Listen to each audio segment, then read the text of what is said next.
ជំងឺទាំងឡាយទាំងពួងនៅក្នុងខ្លួនខ្ញុំវានេះសន្តិអត់មានទៅជំនួសរឹងមាំប្រហែលនេះគេលក់ស្រួលណាស់ចាតាមញ៉ាំកាហ្វេមកមានអារម្មណ៍ថាខ្ញុំមានក្តីសុខខ្ញុំមុននឹងប្រើកាហ្វេហ្នឹងគឺអាការៈវាមានច្រើនពីព្រោះថាខ្ញុំធ្លាប់មានបញ្ហារោគស្ត្រីចារោគស្ត្រីរបស់ខ្ញុំគឺវាធ្ងន់ដែរដោយសារខ្ញុំវះ3លើកចាលើកទី1វះពីដៃស្បូនលើកទី2ដៃស្បូនដដែលតែខាងមួយហៀងទៀតចាដល់ពេលលើកទី3នេះវាមកស្បូនម្ដងអញ្ចឹងបានន័យថាខ្ញុំលើកទី3ខ្ញុំកាត់ចោលតែម្ដងចាខ្ញុំអត់មានដល់រយៈពេលជាង10ឆ្នាំ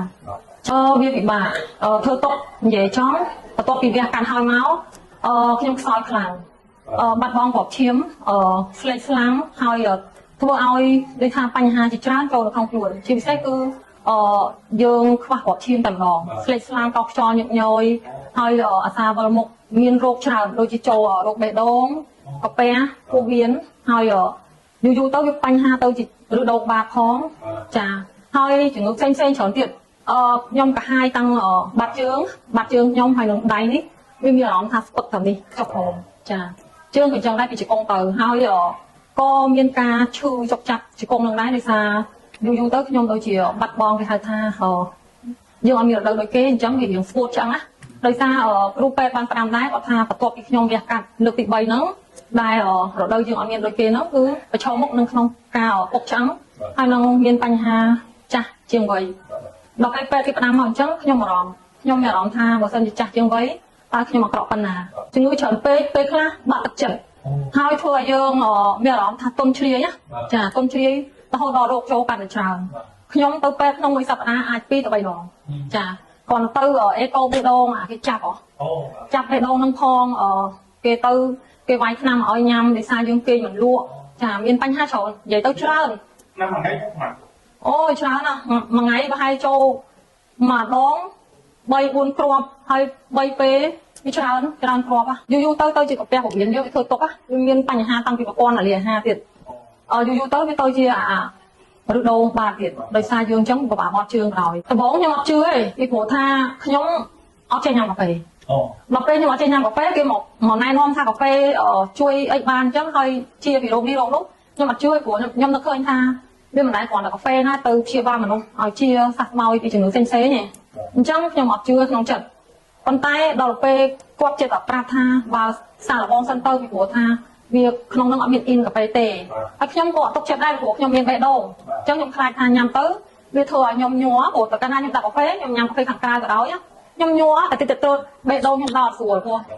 ខ្ញុំមិនភ្លេចនិយាយរឿងគេងខ្ញុំមិនដែលគេងលក់មកទេគេងខ្ញុំមិនដែលបានគេងត្រង់ខ្លួនគេទេខ្ញុំគេងផ្អែកតែជាងទេពីព្រោះថាកាលណាខ្ញុំគេងស្មើធ្វើឲ្យបេះដូងខ្ញុំដល់ស្រួលហើយខ្ញុំមានអាឡែកស៊ីទៀតអាឡែកស៊ីចំមុខអញ្ចឹងទៅវាថប់ធ្វើឲ្យយើងមានបញ្ហាច្រើនខ្ញុំគេអត់បានទេចាច្រើនមែនតើហើយពេលខ្លះចង់ថាមិនចប់ខ្លួនឯងប៉ុន្តែចានឹកឃើញកូនហើយចៃដន្យអីពេលគាត់ណែនាំខ្ញុំដំបូងអត់ជឿទេនិយាយតាមត្រង់ព្រោះខ្ញុំខ្លាចប៉ះពាល់ខ្ញុំវិញដល់ពេលគេឲ្យសាកនោះខ្ញុំសាកបន្តិចដល់ពេលសាកហើយវាអារម្មណ៍ភ័យដែរថាខ្លាចតែញ័រទៀតមួយមិនទេដល់ពេលសាកទៅតាមខ្លួនឯង1ម៉ោង2ម៉ោងមកអត់អីក៏ចាប់ដើមសាកមួយថ្ងៃក្រោយមកក៏ចាប់ដើមសាកល្បងមួយឈុតសាកល្បងតបមករហូតដល់ឥឡូវនេះខ្ញុំញ៉ាំរយៈពេលចូល1ឆ្នាំកន្លះហើយចាប់ពីពេលខ្ញុំញ៉ាំកាហ្វេនេះចូលដល់បានចិត្តមកអប់នេះខ្ញុំចាប់ដើមថាខ្ញុំមានកម្លាំងហើយខ្ញុំភ្លេចកោខ្យល់ដល់ភ្លេចកោខ្យល់ហើយមានអារម្មណ៍ថាសាច់ឈាមខ្ញុំវារៀងលែងសូវស្លេកអត់សូវស្លេកដូចមុនទេហើយគ្រូសាស្ត្រខ្ញុំក៏ភ្ញាក់ដែរចាគាត់ភ្ញាក់មកគាត់ថាខ្ញុំអត់សូវហៅគាត់កោខ្យល់ទេឥឡូវដូចយើងស្រួលខ្លួនហើយលែងរំខានកាលមុនពេលដែលគាត់ញ៉ាំកាហ្វេនេះរំខានគាត់ហ្មងចាយើងគេអត់បានដល់ពេលគេអត់បានយើងថាមិនស្រួលក្នុងខ្លួនជួនកាលងើបដើរក្នុងផ្ទះបើកភ្លើងវានិយាយទៅគឺរំខានពេញមកផ្ទះធ្វើឲ្យខ្ញុំធូរត្រង់ថាខ្ញុំមានកម្លាំងហើយនឹងរៀងអាយាកោខ្យល់ធ្វើឲ្យយើងបាត់រៀងអន់ស្លេកស្លាំងចាហើយបាត់ឲ្យបាត់ជើងយើងនឹងរៀងគ្រាន់ហើយវាលែងដូចមុនហើយកាលមុនខ្ញុំពាក់ស្រោមជើងដើរនៅលើអត់ក្រោផ្ទះខ្ញុំតែក្រោយពីញ៉ាំកាហ្វេហើយមកខ្ញុំអត់ដែរពាក់ស្រោមជើងទៀតទេចាហើយដល់ពេលអញ្ចឹងទៅក្រោយមកខ្ញុំចិត្តតែញ៉ាំបន្តញ៉ាំរហូតដល់បច្ចុប្បន្ននេះជំងឺទាំងឡាយទាំងពួងនៅក្នុងខ្លួនខ្ញុំវានេះសន្តិអត់មានទៅជំនួសរឹងមាំរាល់ថ្ងៃនេះ ចាបត់ជើងក៏ស្រួលហើយចង់និយាយថាកម្លាំងសឹងកម្លាំងចង់ខ្លាំងជាងក្នុងក្រុមដទៃទៀតពីព្រោះខ្ញុំមិនអួតទេខ្ញុំបើកឡានទៅពីភ្នំពេញខ្ញុំទៅដល់ទៅតាមទៅបាត់ដំបងហើយខ្ញុំទៅដល់ប៉ៃលិនមកពាត់ខ្ញុំបើកឡានតែម្នាក់ឯងចាអត់មានអស់កម្លាំងអីនេះចាគេលក់ស្រួលណាស់ចាតាំងពីញ៉ាំកាហ្វេមកមានអារម្មណ៍ថាខ្ញុំមានក្តីសុខចាហើយសាច់ឈាមខ្ញុំទៅទីណាក៏គេភ្ញាក់ផ្អើលដែរពីព្រោះសូម្បីតែខ្ញុំទៅពេទ្យដែលជាពេទ្យខ្ញុំតែងតែឆែកសុខភាពមួយគាត់ណាព្រោះគាត់ភ្ញាក់ដែរទៅដល់ពេលដែលខ្ញុំឆែកសុខភាពជាមួយគាត់ឡើងវិញគាត់សួរខ្ញុំថាខ្ញុំឈ្មោះអីហើយខ្ញុំប្រាប់គាត់ហ្នឹងគាត់ឆែកក្នុងកុំព្យូទ័រគាត់ជួបជាមួយគាត់ភ្ញាក់ព្រឹកគាត់ថាសាច់ឈាមខ្ញុំឡើងខ្ចីហើយអត់ចាស់និយាយទៅអត់ចាស់ហ្មងគាត់អត់ចង់ជឿខ្ញុំទេគាត់សួរខ្ញុំឲ្យសួរទៀតគាត់ថាអាយុប៉ុន្មាន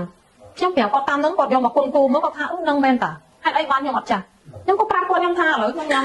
ផលិតផល Nutri ចាញ៉ាំកាហ្វេ Nutri ពីព្រោះយើងអាចទៅកុហកអ្នកណាបានពីព្រោះទោះបីថាគាត់ពេទ្យក៏យើងត្រូវតែប្រាប់គាត់ស្រួលដែរចាឥឡូវហ្នឹងល្អភាសាបើនិយាយទៅប្រហែលជា 95% ឥឡូវហ្នឹង